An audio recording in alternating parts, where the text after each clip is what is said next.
क्या आप मंदिर के सामने से गुजरते वक्त सर झुका लेते हैं, या हाथ उठाकर एक अभिवादन जैसा कुछ कर देते हैं, या मन ही पूजा मन ही ध्यान वाली स्टाइल में मन में ही जय बोल लेते हैं? हमारे रोज़ बदलते धार्मिक और सामाजिक आयामों ने हमको इतना बदल दिया है कि हम अपनी पहचान ही भूल गए हैं।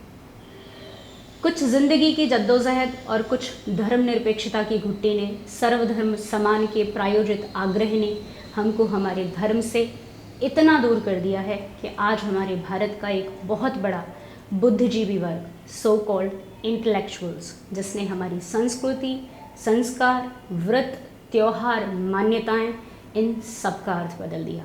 कारण क्योंकि हम जानते ही नहीं हैं हमारे धर्म सनातन को। नमस्कार, उपस्थित हूँ मैं सनातन धर्म से जुड़ी एक और जानकारी के साथ, और आज हम आपको बताएंगे नवरात्रों का महत्व। आपको क्या लगता है, क्यों सेलिब्रेट करते हैं हम इस पर्व को? आखिर क्यों मनाते हैं हम नवरात्रि? खुट्टू की पकौड़ी खाने के लिए, या कुछ दिन भूखे पेट रहकर पेट की आंतड़ियों को आराम देने के लिए, या फिर कुछ दिन खाना ना बनाना पड़े और हमको हेल्दी फ्रूट्स खाने को मिलेंगे इसलिए? बिल्कुल भी नहीं। या फिर शायद उपले के ऊपर घी, कपूर, लौंग जलाकर घर के वातावरण को शुद्ध करने के लिए? बस इतना ही नहीं, ये सब अभिव्यक्तियां हैं, जबकि नवरात्र मनाने का कारण इससे बहुत अलग और बहुत बड़ा है। अगर आप सनातनी हैं तो आपने शिव शक्ति के बारे में ज़रूर पढ़ा सुना होगा, भले ही इग्नोर कर दिया हो। अभी श्रावण मास में हमने भगवान शिव की खूब आराधना की, और अब अश्विनी माह में शुक्ल पक्ष प्रतिपदा से शारदीय नवरात्र प्रारंभ होने जा रहे हैं। इससे पहले आपको बता दूं कि वर्ष भर में 4 बार ये पर्व मनाया जाता है। सबसे पहले नवरात्र चैत्र शुक्ल प्रतिपदा से प्रारंभ होते हैं, जब हिंदी पांचांग और हिंदू नववर्ष का प्रारंभ होता है, जिनमें से 2 नवरात्र चैत्र और अश्विनी माह के सर्वसाधारण के लिए होते हैं, और 2 गुप्त नवरात्र होते हैं जो विशेष रूप से देवी साधकों के लिए होते हैं।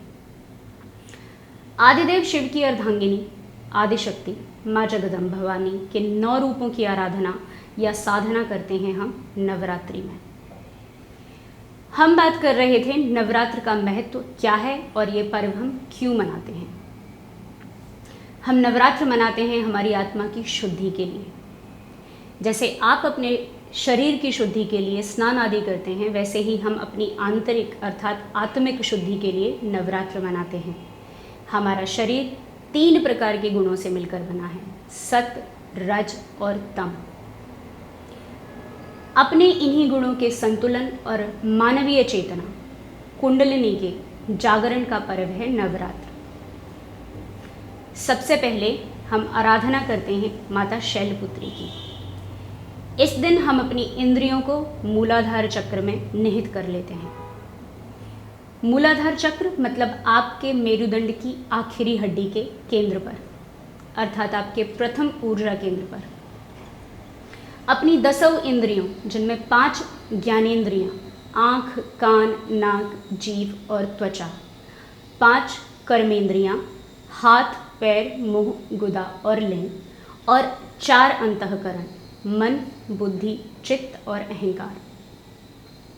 इन सबको अपने वश में करके आप अपने मूलाधार चक्र में ध्यान केंद्रित करते हैं, फिर देवी शैलपुत्री की आराधना करते हैं।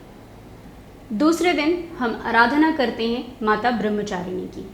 इस दिन हम अपनी चेतना को स्वाधिष्ठान चक्र में ले जाते हैं, मतलब आपके मूलाधार चक्र से लगभग 9 सेंटीमीटर ऊपर, लगभग 3 इंची, और फिर अपनी समस्त ऊर्जा को स्वाधिष्ठान चक्र में निहित कर उसको जागृत करते हैं। देवी ब्रह्मचारिणी का ध्यान करेंगे, जो अपने साधकों की साधना में आने वाली किसी भी प्रकार की भय बाधा से उनको मुक्त करती हैं। तीसरे दिन हम माता चंद्रघंटा की उपासना करते हैं। चंद्रमा के समान चमकने वाली ये माता आपको दिव्य अलौकिक रूप और गुणों का वरदान देती है। इस दिन साधकों का ध्यान मणिपुर चक्र में निहित होता है, अर्थात आपकी नाभि में स्थित ऊर्जा केंद्र में। इस चक्र की जागृति से साधक अपनी इच्छा शक्ति से कहीं भी आ जा सकता है, बिना रोक टोक। चौथे दिन साधक माता कूष्मांडा की आराधना करते हैं। इस दिन साधक की चेतना अनाहत चक्र में निहित होती है। माता कूष्मांडा की आराधना मनुष्य को आदि व्याधि से सर्वथा मुक्त करके साधक को सुख, समृद्धि और उन्नति की ओर ले जाती है। अपनी लौकिक पारलौकिक उन्नति के इच्छुक साधकों को इनकी साधना सदैव करनी चाहिए। अनाहत चक्र की जागृति से आप किसी का भी हृदय और विचार परिवर्तित कर सकते हैं। पांचवी देवी स्कंद माता।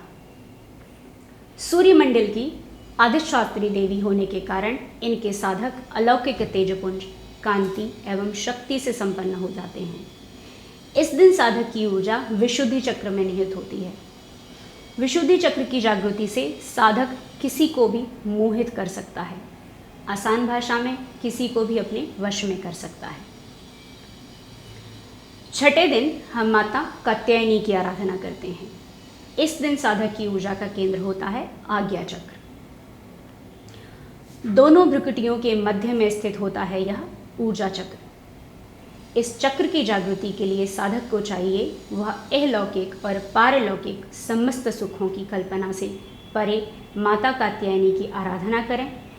इनकी आराधना से साधक में अद्भुत शक्ति का संचार होता है। ये किसी भी प्रकार की नकारात्मक, दैत्य अथवा आसुरीय शक्तियों का दमन करने में सक्षम बनाती हैं। सातवें दिन हम माता कालरात्रि की आराधना करते हैं।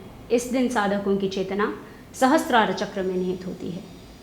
आपकी कपाल के सबसे ऊपरी भाग के मध्य में स्थित होता है यह चक्र। माता कालरात्रि की आराधना से दैत्य, दानव, राक्षस, भूत, प्रेत, पिशाच किसी का भय नहीं रहता। इनके साधक जीव, परजीवी, जंतु या किसी भी प्रकार की अदृश्य या बाह्य शक्ति, अग्नि, जलवायु और शत्रु, इन सभी के भय से सर्वदा मुक्त रहते हैं। इस चक्र की जागृति से आपके लिए सब संभव है। जी हाँ, सब कुछ। आठवें दिन हम आराधना करते हैं माता महागौरी की। इस दिन साधक अपने सप्त ऊर्जा द्वारों की जागृति के बाद अपने मन, वचन और कर्म से आदिशक्ति माँ भवानी, जगत जननी माता जगदम्ब के ऊर्जा पुंज में प्रविष्ट कर जाता है।